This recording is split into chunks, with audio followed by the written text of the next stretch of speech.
হোটেলের সম্পূর্ণ টেস্ট এখানেই পেয়ে যাবেন যদি আপনি বাড়িতে ঠিক এইভাবে তৈরি করে নিতে পারেন। চিকেন চাপের একটা রেসিপি করব। শুরুতেই এখানে আমি 4 টেবিল চামচের মতো টক দই দিয়ে দিচ্ছি, সাথে দিয়ে দিচ্ছি আদা বাটা, রসুন বাটা। গুঁড়া মরিচ ছিল না, এজন্য মরিচটাকে বেটে দিয়েছি, তবে আমি ভেজে দিয়েছি, তারপর বেটে নিয়েছি। সাথে আমি এখানে গরম মশলার গুঁড়োটাও ছিল না, এজন্য আমি গরম মশলাও বেটে দিয়েছি। তারপর হাফ টিস্পুনের মতো হলুদ গুঁড়ো দিয়ে দিচ্ছি, সাথে সয়া সস 2 টেবিল চামচ আর টমেটো সস দিয়ে দিচ্ছি 2 টেবিল চামচ। চিনি দিয়ে দিচ্ছি 1.5 টেবিল চামচ।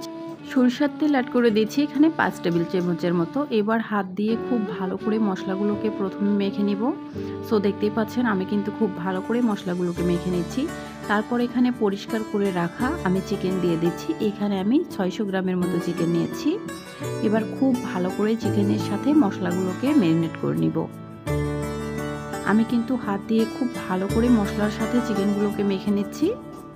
তো মেখে নেওয়া হয়ে গেলে একটা ঢাকনা দিয়ে ঢেকে এটাকে আমি রেখে দিব 20 মিনিটের জন্য। রেখে দিলে কিন্তু খুব সুন্দর হয়, তবে চাইলে 5 মিনিটের মতো রেখেও আপনারা ভেজে নিতে পারেন।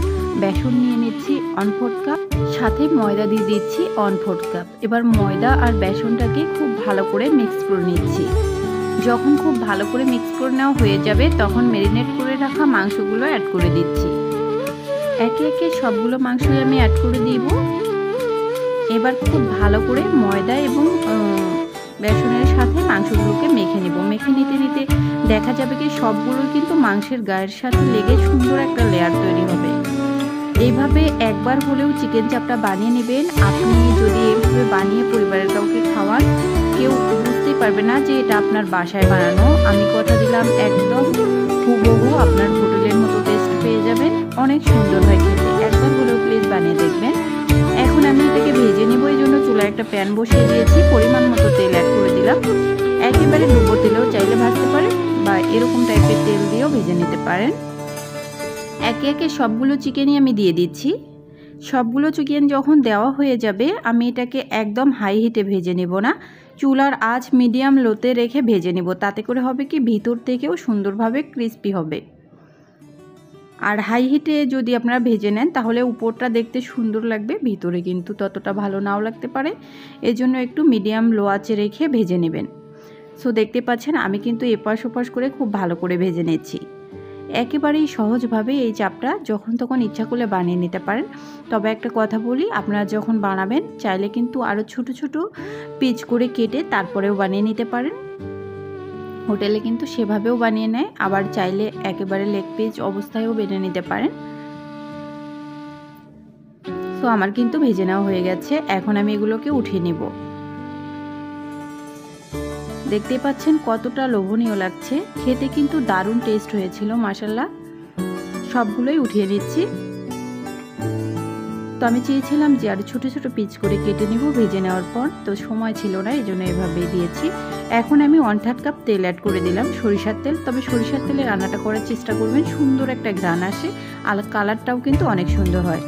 তেলটা অ্যাড করার পর এখানে আমি 1 কাপ পরিমাণ পেঁয়াজ কুচি অ্যাড করে দিয়েছি। এবার পেঁয়াজটাকে ভেজে নেব বেশ কিছুক্ষণ। অর্থাৎ যখন পেঁয়াজের গায়ে হালকা লালচে লালচে ভাব চলে আসবে ঠিক সে পর্যায়েই আমি মশলাগুলো দিয়ে দিচ্ছি। চিকেন মেখে নেওয়ার পর যে মশলাটা এখানে ছিল সেগুলো দিয়ে দিচ্ছি। দেওয়ার পর খুব ভালো করে এখন কষিয়ে নেব মশলাটাকে তেলের সাথে। সুন্দর একটা কালার চলে আসবে আর উপর থেকে কিন্তু তেল ভেসে উঠে আসবে, ঠিক সে পর্যায়ে বুঝে নেব যে মশলাটা কষিয়ে নেওয়া হয়ে গেছে।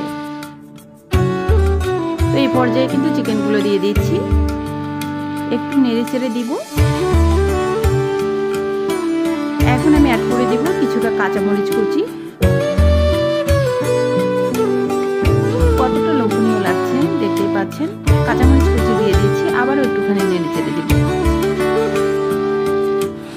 তারপর আমি এখানে একটু অ্যাড করে দিব ধনিয়া পাতা কুচি, আবারও একটুখানি নেড়ে চেড়ে দিব।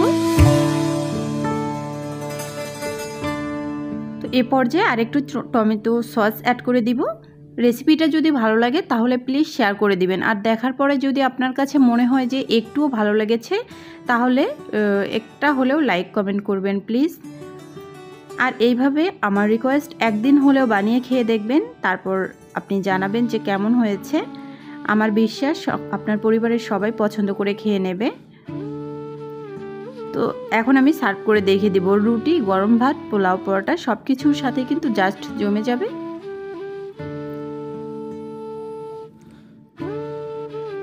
এটা দেখতে বাহির থেকে ঠিক যতটা লোভনীয় হয়েছিল ভেতর থেকেও ঠিক তেমনটাই। এতক্ষণ রেসিপিটা দেখার জন্য অসংখ্য ধন্যবাদ। ভালো থাকবেন, সুস্থ থাকবেন। আল্লাহ হাফেজ।